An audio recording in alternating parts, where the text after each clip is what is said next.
इससे बड़ी बात और क्या हो सकती है। मजहब नहीं सिखाता आपस में बैर रखना। अगर है शौक मिलने का तो कर खिदमत फकीरों की। हाँ, अगर शौक है ईश्वर से मिलने का, मां भगवती से मिलने का, तो संतों के पास में तो बैठना ही पड़ेगा। लेकिन परीक्षित जी, आज संयोग की बात है कि जो यंग लोग हैं ना, जवान लोग, वो बुजुर्गों के पास बैठते नहीं है, सत्संग में बैठते नहीं है, कथा में बैठते नहीं है। चाहे वो भले लाख रुपए कमाए, लेकिन उनको शांति नहीं है। संतन ही में जाए राम मिलन को घाट, सहजे ही खुल जाते हैं सुंदर हृदय कपाट। संत मुक्त की पुरिया 300 करियो प्यार, और कूची उनके हाथ है सुंदर खोले द्वार। ये जो तुम्हारा शरीर है ना, ये भी एक द्वारका है। द्वारका जाओगे तुम, गुजरात में पैसा होगा, खर्च करोगे, शरीर में हानि होगी, तब जाओगे।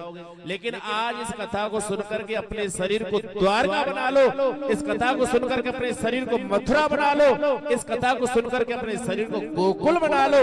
तुम्हारा गांव मथुरा हो जाएगा, गोकुल हो जाएगा। सच में बताओ, कौन कौन अपने शरीर को मथुरा बनाना चाहता है? पहले समझ लो। मथुरा, मथुरा में कितने शब्द हैं? माँ को रा को अलग कर दो, क्या हो गया? मरा। और रा को और माँ को उल्टा कर दो, उल्टे को सीधा, क्या हो गया? राम। बीच में क्या बचा? इसका अर्थ है कि जो राम नाम से विमुख रहता है, भगवत कथा से विमुख रहता है, ऐसे लोग भले समाज में जीते हो, लेकिन दुनिया उस पर थूकती है। हाँ, इसलिए ऐसे मत बन जाना कि दुनिया आपके ऊपर थूके, आग लग जाए उस जिंदगी को जो कर सके न प्रभु बंदगी जो। अब चलते हैं, गोकुल बना लो। गोकुल का अर्थ करो, गो कुल। गो माने गाय। इस अर्थ से काम नहीं चलेगा, इसको हटा दो एक तरफ। फिर अब दूसरा अर्थ समझो, गो माने इंद्रियां। देखो, ये तुम्हारे शरीर में आंख है, कान है, हाथ है, पैर है, ज्ञान इंद्रिया, कर्म इंद्रिया। आंख देखने का काम करती है, कान सुनने का काम करते हैं, हाथ लेने देने का काम करते हैं, पैर चलने का काम करते हैं। ये इंद्रियां हैं।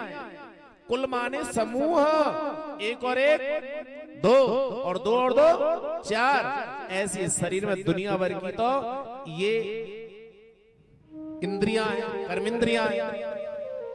इन सबको जोड़ दो और जोड़ करके कहां लगा दो? भगवत कथा में। अब चलिए द्वारका की तरफ। अब इसका अर्थ कर लो, उपनिषद के अनुसार अर्थ बता रहा हूं आपके लिए। द्वार धन का, द्वार माने दरवाजा, और का माने ईश्वर, ब्रह्म, सत्य। अब द्वार कहां है? द्वार कहां होता है? घर में होता है ना। अच्छा, मकान कितना भी बड़ा हो, अगर उसमें दरवाजा नहीं हो तो बेकार लगेगा ना, टोप की तरह। पुराने जमाने में कुर्री होती, पता है, मिट्टी की, और उसमें छोटी सी किवड़िया होती जिसमें से भूसा निकालते थे, और सबको चौतरफा से पैक कर दिया जाता। ऐसे भगवत प्रेमी, मकान कितना भी बढ़िया हो, लेकिन दरवाजा ना हो तो बेकार है।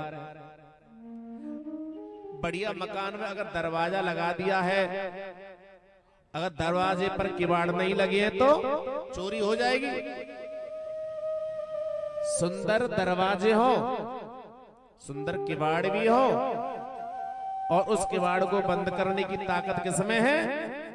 ताले में। और ताले को बंद करने की ताकत किसमें? संत मुक्त की पुरिया 300 करियो प्यार, और कूची उनके हाथ है और सुंदर खोले द्वार। इसलिए राम नाम रूपी जो चाबी जिनके पास में है, संतों के पास, गुरुओं के पास, उनसे एक बार मिल लीजिए भैया, तो ये तुम्हारा शरीर एक दिन द्वारका बन जाएगा। दूसरा अर्थ और समझो, कान हमारे द्वार हैं क्योंकि सुनने का काम करते हैं, आंख हमारी द्वार है क्योंकि देखने का काम करते हैं। इसलिए प्रत्येक इंद्रियों पर, आंखों में, कानों में, मुख में ईश्वर को बिठाओ। राजा बलि ने क्या किया था? भगवान से कहा, महाराज मुझे और कुछ नहीं चाहिए, तुम तो भिखारी हो, भिखारी बन के आए हो, मैं तुम्हें और मैं तुमसे क्या मांगूंगा? लेकिन अगर आप मांगने की बात कहते हो ना, तो मुझे, अगर आप स्वतंत्र का राजा बना रहे हो तो बस आपको चौकीदारी का काम करना पड़ेगा। इसलिए प्रत्येक इंद्रियों पर भगवान को बिठाओ, आए जाएं, खाएं पिए, हर वक्त ईश्वर पर हमारी दृष्टि हो, तो भैया यही तुम्हारा शरीर शीतल बन जाएगा। सोमान सुंदर तलमान चरण, सुंदर जवानी वही है भैया, सुंदर जीवन वही है जो भगवान की छत्र छाया में बैठता है, बड़े बूढ़ों की छत्र छाया में बैठता है, माँ बाप की छत्र छाया में बैठता है, वो सुंदर जवानी है, नहीं तो रवानी है। लगा दे आग पानी में जवानी उसको कहते हैं, और लुटा दे बाप की दौलत हरामी। भैया सुंदर जवानी तो वही है जो भगवत कथा में चलकर की जाए, नहीं तो भैया वो बायात की जवानी है। Young life, Pariksha ji, young life is the very beautiful life, strong life, powerful life. अगर जवानी में हमने भजन किया है, सत्संग किया है, कथा की है, तो भैया बुढ़ापे में वो ही चिंतन होगा जो जवानी में किया है। हाँ, चिंतन मनुष्य को ऐसा करना चाहिए कि जैसे कि राजा सुरथ और उस वैश्य ने मां भगवती का चिंतन किया, मां प्रकट हो गई। चिंतन ऐसा करो जैसे पतिव्रता नारी ससुराल को छोड़ करके पियर चली जाती है, लेकिन पियर में रह करके अपने माँ बाप के साथ रह करके फिर भी अपना ध्यान पति के चरणों में रखती है। सुमिरन की सुधियो करो जो सुरवी सुतमा, ध्यान ऐसा करो, मनन ऐसा करो जैसे ब्याई हुई गाय पेट भरने के लिए जंगल में जाती है, लेकिन ध्यान बछड़े पर रखती है। ऑफिस जाओ, रिश्तेदारी में जाओ, मित्रों में जाओ, दुनिया में रहो, लेकिन ध्यान कहाँ रखो? भगवान के श्री चरणों में, मां भगवती के चरणों में। कस्तूरी कुंडल बसे मृग ढूंढे बनमा, ऐसे घट घट राम है दुनिया जानते ना, दुनिया जानते ना। ध्यान रखो, मनन करो, तो भैया ऐसा करो जैसे राजा सुरत ने और राजा वैश्य ने किया, मां भगवती ने उनको वरदान दिया। मां सिरो वाली तू ही मेरी अरमान है, मां अरमान है, बिना तेरे क्या मेरी पहचान है, पहचान है।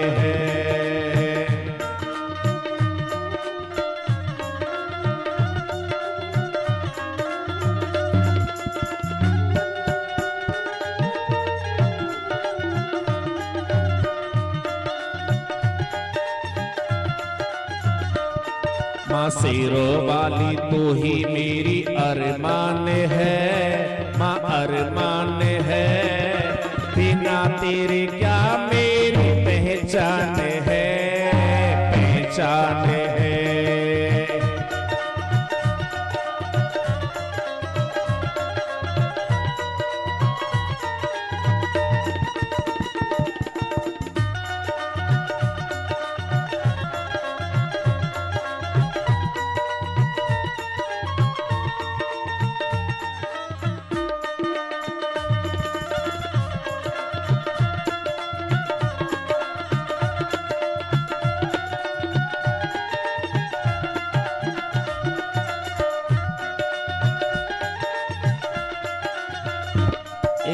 बताओ, माँ के श्री चरणों में अपनी पहचान कौन बनाना चाहता है? देखो, जब हम छोटे छोटे थे तो हम गुरुजी से डरते थे, लेकिन जब धीरे धीरे गुरुजी के पास में बैठना सीखे, रहना सीखे, सेवा करना सीखे, तो 1000 शिष्यों में हमारा नाम लेके पुकारते हैं। ऐसे ही माँ के मंदिर में चाहे 1000 भगत आए हो दर्शन करने के लिए, तो लेकिन माँ तो अपनी पहचान बना लेती है ना, अपनी जान पहचान बना लेती है। इसलिए माँ भगवती के श्री चरणों में अगर अपनी पहचान बनाना चाहते हो तो दोनों हाथ ऊपर करते हुए, ताली बजाते हुए,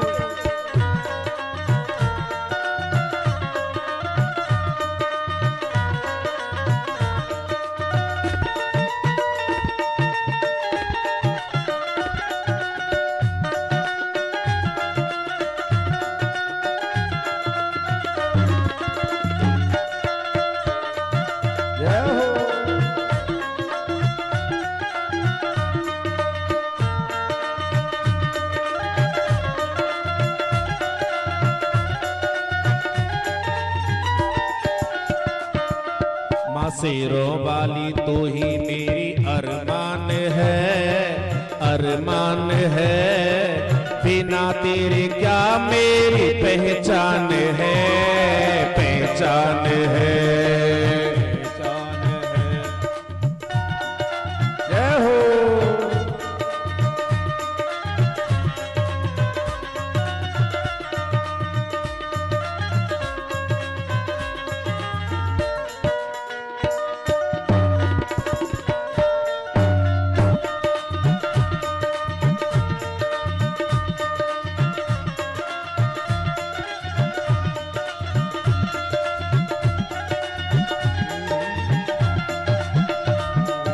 शेरों वाली तो ही मेरी अरमान है, अरमान है, बिना तेरे क्या मेरी पहचान है, पहचान है, पहचान है।